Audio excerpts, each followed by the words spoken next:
प्रकाश का परावर्तन, reflection of light और परावर्तन के नियम क्या हैं, हम इसको थोड़ा संक्षेप में समझेंगे। जैसे मान लीजिए हमारे पास में कोई ये परावर्तक तल या दर्पण है जो इस तरीके से लंबवत इस तरीके से रखा हुआ है और इस दर्पण पर कोई प्रकाश की किरण आकर टकराने वाली है।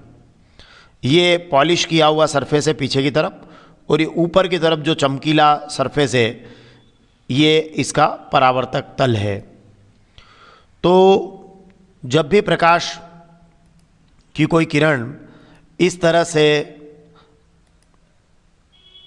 आपतित होती है तो ये परावर्तक तल पर जब प्रकाश की किरण इस तरह से आपतित होती है तो जो आने वाली किरण होती है इसको हम बोलते हैं आपतित किरण। तो ये परावर्तक तल पर ये प्रकाश की किरण आई तो आने वाली किरण को हमने कहा आपतित किरण। अब ये इस परावर्तक तल से या इस सतह से टकरा कर लौटेगी। तो जो टकराकर अगर ये उसी माध्यम में लौट जाती है तो हम कहते हैं परावर्तन हुआ। तो देखिए ये प्रकाश की किरण आई, इस तरह से तीर का निशान देखिए, तो आने वाली किरण को हमने कहा आपतित किरण। और अब ये इस तरीके से अगर हम देखें तो यहाँ ये जो बिंदु है आपतन बिंदु, इस पर हम एक अभिलंब डाल लेते हैं तो ये हमारी अभिलंब की रचना हो जाएगी। ध्यान रखिएगा कि जब भी प्रकाश की किरण किसी सरफेस पर जहाँ आकर जिस बिंदु पर मिलती है उस बिंदु पर जो लंबवत रेखा होती है उसको हम कहते हैं अभिलंब। तो ये लंबवत रेखा अभिलंब है, ये काल्पनिक रेखा है और ये अभिलंब है हमारा। आपतन बिंदु पर अभिलंब बोला जाता है इसको। तो अब ये प्रकाश की किरण क्या होगा कि ये हमारा अभिलंब ड्रॉ हमने कर लिया। अब ये प्रकाश की किरण टकरा कर क्या होगी, लौटेगी। तो ये इस तरह से देखिए लौट गई है। तो ये प्रकाश की किरण यहाँ इस तरीके से टकरा कर लौट गई है। तो आपतन बिंदु पर देखिए आपतित किरण और ये परावर्तित किरण दोनों इस पॉइंट पर, इसी पॉइंट से, क्योंकि आपतित किरण भी इसी बिंदु पर आएगी और परावर्तित किरण भी इसी बिंदु से जाएगी। तो यहाँ ये ध्यान रखिएगा और इसी पर आप ये लंबवत रेखा खींचिएगा जिसको हम अभिलंब कहेंगे। तो ये हमारी हो गई परावर्तित किरण। ये देखिए आपतित किरण और ये हुई हमारी परावर्तित किरण और ये है अभिलंब। ठीक है ना। तो हमने जो प्रकाश के परावर्तन को समझा वो ये है कि प्रकाश का किसी सतह से टकराकर, ये सरफेस से टकराया और सतह से टकराकर माध्यम के उसी ओर लौटना, ठीक है ना, मतलब उसी माध्यम में लौट जाना, ये कहलाता है प्रकाश का परावर्तन।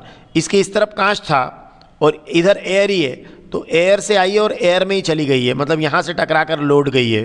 तो इस घटना को हम कहेंगे प्रकाश का परावर्तन। सरल शब्दों में कह सकते हैं कि प्रकाश का किसी सतह से टकराकर माध्यम के उसी ओर लौटने की घटना को प्रकाश का परावर्तन कहते हैं। अब हम परावर्तन के देखेंगे नियम। तो परावर्तन का पहला नियम है आपतन कोण सदैव परावर्तन कोण के मान के बराबर होता है।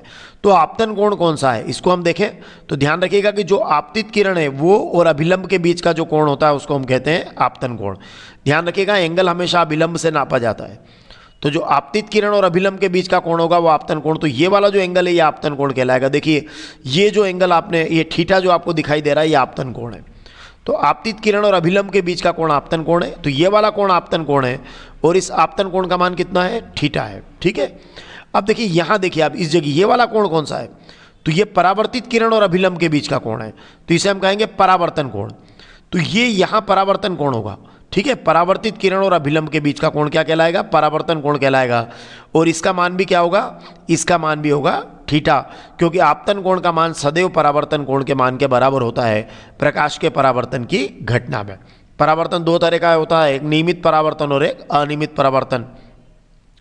तो जब परावर्तन किसी चमकीली सतह से होता है तो हम बोलते हैं ये नियमित परावर्तन है, और अगर खुरदुरी सतह से होता है तो हम कहते हैं वो अनियमित परावर्तन है।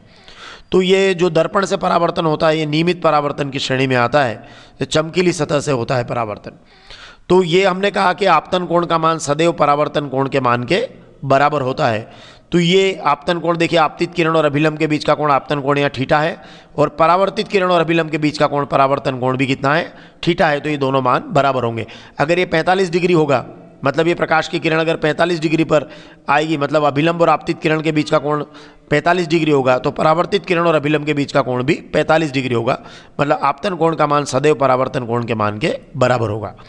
और दूसरा जो हमारा महत्वपूर्ण नियम है वो ये है कि ये जो आपतित किरण है ये और ये परावर्तित किरण, ठीक है। और आपतन बिंदु के ऊपर जो ये अभिलंब है ये हमेशा एक ही तल में होंगे, मतलब ये तीनों क्या होंगे, एक ही तल के अंदर होंगे।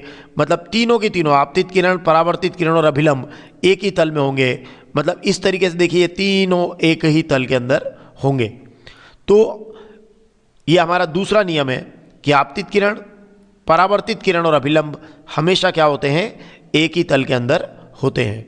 तो ये है प्रकाश का परावर्तन, कि प्रकाश का किसी सतह से, जैसे यहाँ कोई आपने इस तरीके से कांच लगा दिया तो प्रकाश का किसी सतह से टकराकर माध्यम के उसी ओर लौटने की घटना को प्रकाश का क्या कहते हैं, परावर्तन कहते हैं। तो ये आपतित किरण ये आई और ये टकरा कर लौटी, इसको बोलेंगे परावर्तित किरण। और इस बिंदु पर जो लंबवत 90 डिग्री की रेखा है उसको हम बोलेंगे अभिलंब। और आपतित किरण और अभिलंब के बीच का कोण आपतन कोण है, इसका मान, और परावर्तित किरण और अभिलंब के बीच का कोण परावर्तन कोण, इसका मान आपस में क्या होगा, बराबर होगा। मतलब ये दोनों सदैव क्या होंगे, बराबर होंगे। और आपतित किरण, परावर्तित किरण और आपतन बिंदु के ऊपर ये जो अभिलंब है ये हमेशा एक ही तल के अंदर होंगे। ये हमारे परावर्तन के क्या हैं, नियम है। धन्यवाद।